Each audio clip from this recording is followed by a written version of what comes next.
একটি অন্ধকার ঘরে মৃত্যুর প্রহর গোনা থেকে আজকে আমাকে দ্বিতীয় জীবন দান করেছেন মহান আল্লাহ রাব্বুল আলামিন।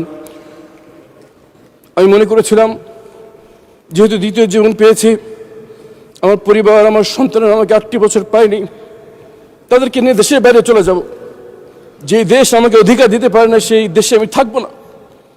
কিন্তু যখন 48 নম্বর ওয়ার্ড যুবদল সভাপতি সাজিদুল ইসলাম সুমন ভাইয়ের মেয়ে হাফসা ইসলাম রায়তার চোখের দিকে তাকায়, যে এখনো বাবার জন্য অপেক্ষা করে আছে, তখন যেতে পারি না। মানুষ, আমরা যে কথা বলছি, আমরা যে বিষয়ের সাক্ষী, বেশ কিছু শক্তিশালী অপশক্তির বিরুদ্ধে আমরা সাক্ষী দিচ্ছি, যারা এখনো ক্ষমতাসীন অবস্থায় বিদ্যমান। আমাদের এই সাক্ষী তাদের ভীষণ অসুবিধার কারণ, এবং আমরা যদি কথা বলি তাদের আমাদের জীবনের ঝুঁকি এখনো রয়েছে। যেমনভাবে জীবন দিতে হয়েছে আমার ভাই হাদিকে। কিন্তু যখন এই সুমন ভাইয়ের মেয়ের চোখের দিকে তাকাই, মনে পড়ে যে আমার মেয়ের কথা। 8টি বছর তারা জিজ্ঞেস করতো বাবা কোথায়, কেউ উত্তর দিতে পারতো না। আজকে এখনো সুমন ভাইয়ের মেয়ে বলে যে আমাকে গুম করে আমার বাবাকে যেখানে রেখেছো সেখানে নিয়ে যাও, আমি আমার বাবাকে জড়িয়ে রাখবো, আর জড়িয়ে ধরে রাখবো, কোনোদিন ছাড়বো না।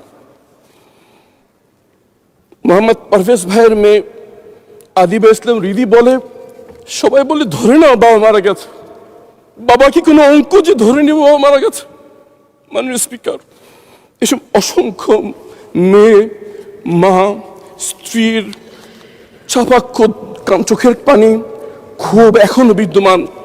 এই রাষ্ট্র তাদের কোনো জবাব দিতে পারেনি। মাননীয় স্পিকার, আমি এখানে দাঁড়িয়ে গুমের ভুক্তভোগী পরিবারের পক্ষ থেকে 3টি দাবি উত্থাপন করতে চাই। প্রথম দাবি জবাবদিহিতা। যাদেরকে গুম করা হয়েছে তারা এখনো রাষ্ট্রীয় স্বীকৃতি পায়নি। মাননীয় স্পিকার, এই গুমের ভুক্তভোগীদের রাষ্ট্রীয় স্বীকৃতি প্রয়োজন। যারা গুমের সাথে জড়িত তাদের অনেকেই এখনো গুরুত্বপূর্ণ দায়িত্বে বিদ্যমান। অনেকে আইনের আওতায় বাইরে দাঁড়িয়ে দেশের ভিতরে অস্থিতি সৃষ্টি করার চেষ্টা করছে। এদেরকে বিচারের আওতায় আনতে হবে। সর্বশেষ, এই বিচার যেন স্বচ্ছ হয়, ফ্যাসিস্ট আমলে লোক দেখানো একটি নাটক যাতে না হয়, এই 3 নিয়ে আমাদের প্রথম দাবি জবাবদিহিতা। দ্বিতীয়ত দাবি, এই ঘুমের ভুক্তভোগী পরিবারদের তাদের প্রিয়জনকে কেউ আমরা ফিরিয়ে দিতে পারবো না। আমার যৌবনকাল একটি অন্ধকার ঘরে কেটেছে, আমার যৌবনকাল কেউ ফিরিয়ে দিতে পারবে না। কিন্তু এই পরিবারগুলো যা হারিয়েছে তা ফিরিয়ে দেওয়ার ক্ষমতা আসমান জমিনের মধ্যে কারো নেই। কিন্তু যে কদিন আর আছে তাদের জন্য অন্তত অর্থনৈতিকভাবে কোনো কষ্ট না হয়, এতটুকু দায়িত্ব কি রাষ্ট্র নিতে পারে না? আমরা কতগুলো ব্রিজ বানানোর পরিকল্পনা করছি, একটা ব্রিজ বানানোর অর্থ যথেষ্ট হাতে গোনা এই কয়েকটি পরিবারের অন্তত অর্থনৈতিক নিরাপত্তা দেওয়ার জন্য। আপনার মাধ্যমে সরকারকে আহ্বান জানাচ্ছি, 17 বছর ধরে এই পরিবারগুলো অপেক্ষা আছে, আর তাদেরকে অপেক্ষা রাখবেন না। অবিলম্বে তাদেরকে একটি এমনভাবে অর্থনৈতিক পুনর্বাসনের ব্যবস্থা যদি আমরা করি যেন আর যাই হোক অর্থনৈতিকভাবে তাদের আর কোনো দিক যেন তাকাতে না হয়, এটা আমাদের দ্বিতীয় দাবি। এবং তৃতীয় এবং সবচেয়ে গুরুত্বপূর্ণ দাবি হচ্ছে, এই ধরনের ঘৃণ্যতম মানবতা বিরোধী অপরাধ আর কোনোদিন যেন এই বাংলার মাটিতে আর হতে না পারে, সেজন্য আমাদের ব্যবস্থা গ্রহণ করতে হবে। তার জন্য দরকার শক্ত আইন, তার জন্য দরকার রাজনীতিবিদদের দৃঢ়তা, যে আমরা আর যাই করি এই ধরনের অপরাধ যেন বাংলা মাটিতে না হতে পারে। এই জন্য সবার আগে দরকার গুম কমিশন, যা কোনো কারো অনুমতি না নিয়ে তদন্ত করতে পারবে। দরকার স্বাধীন মানবাধিকার কমিশন, যার কারো চক্ষু রাঙানি উপেক্ষা করেও তার অপরাধের কথা বলতে পারবে। মাননীয় স্পিকার, আর একটি গুরুত্বপূর্ণ বিষয় আমার উপস্থাপন করা দরকার। ইসমাইল হোসেন বাতেন ভাইয়ের মেয়ে তার বাবা গুম হওয়ার পর থেকে তার বাবার অ্যাকাউন্টে রেখে যাওয়ার টাকা উত্তোলন করতে পারছে না। ব্যাংকের ম্যানেজার বলে, তোমার বাবার কি হয়েছে, একটি কাগজ নিয়ে আসো।